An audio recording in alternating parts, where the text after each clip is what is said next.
Hi friends, வணக்கம் and welcome to exploring infinities. இன்றைக்கி நம்ம எல்லாத்துக்கும் பரிச்சயமான ஒரு ஸ்நாக்ஸ் ரெசிபி தான் செஞ்சு காமிக்க போகிறேன். இது ஒரு மிக்சர் மாதிரி நான் செய்கிறேன். இதுக்கு நான் 1 கப் கடலைப்பருப்பு, 1 கப் பாசிப்பயிறு, 1 கப் பாசிப்பருப்பு இந்த 3யுமே எடுத்து இதுக்கு முந்தின நாள் நைட்டே தண்ணி ஊற்றி ஊற வச்சிட போகிறேன்.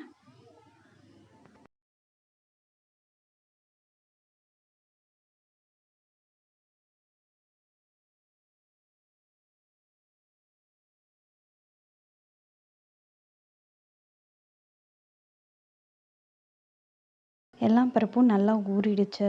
இந்த மாதிரி ஊறி இருந்தால் தான் நம்ம இது ஸ்நாக்ஸ் பண்ணுறதுக்கு நல்லாயிருக்கும். இது எல்லாமே நம்ம வடிகட்டி ஒரு சுத்தமான வெள்ளை துணி போட்டு முதல்ல ட்ரை பண்ணி வச்சிடலாம். அதுக்கப்புறம் தான் நம்ம இதை ஃப்ரை பண்ண போகிறோம்.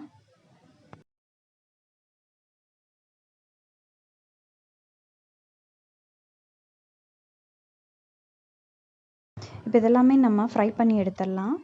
நம்மக்கிட்ட ஒரு ஃப்ரைங் ஸ்பூன் இருந்ததுன்னா இதெல்லாமே ஒன்று ஒன்றா போட்டு நம்ம ஃப்ரை பண்ணி எடுத்துடலாம். அதே மாதிரி ஹை ஃப்ளேமில் வச்சிடாதீங்க. ஃபஸ்ட்டு ஹீட் ஆன உடனே லோ ஃப்ளேமுக்கு கொண்டு வந்துடுங்க. அதுக்கப்புறமா ஒன்று ஒன்றா எடுத்து ஃப்ரை பண்ணிவிடுங்க. நான் முதல்ல பச்சை பயிரை ஃப்ரை பண்ணிட்டேன்.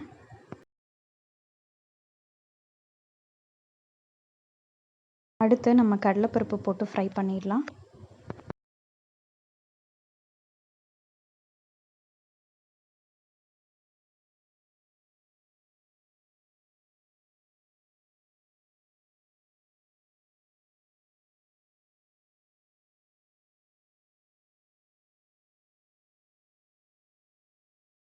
அடுத்து நம்ம பாசிப்பருப்பை போட்டு ஃப்ரை பண்ணிடலாம். உங்ககிட்ட கம்பி நெருக்கமாக இருக்கிற மாதிரியான ஃப்ரைங் ஸ்பூன் இருந்துச்சுன்னா அதை எடுத்துக்கோங்க.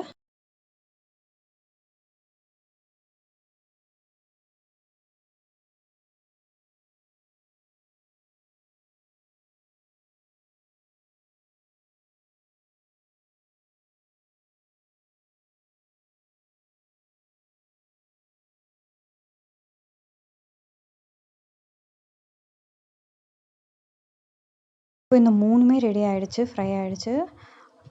இது கூடவே நான் நிலக்கடலையும் ஆட் பண்ணிக்கிறேன். உங்களுக்கு வேணும்னா நீங்கள் ஆட் பண்ணிக்கோங்க. நிலக்கடலை ஃப்ரையை மிக்சரில் போட்டால் இன்னும் நல்லா டேஸ்டியாக க்ரன்ச்சியாக இருக்கும். அதனால் நான் இதையும் ஆட் பண்ணிக்கிறேன். உங்களுக்கு வேணும்னா நீங்கள் இதையும் போட்டுக்கலாம்.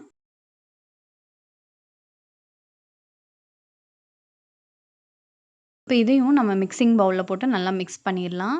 இந்த மிக்சரை நீங்கள் ஈவினிங் டைம் ஸ்நாக்ஸாக உங்கள் குழந்தைங்களுக்கு கொடுக்கலாம். நீங்களும் சாப்பிட்லாம். நம்ம லாக்டவுனில் வெளியில் போய் வாங்கி ஸ்நாக்ஸ் சாப்பிட்றதுக்கு பதிலாக நீங்கள் வீட்லேயே இந்த மாதிரி இருக்கிற தானியங்களை வச்சு இந்த மாதிரி செஞ்சு பாருங்கள்.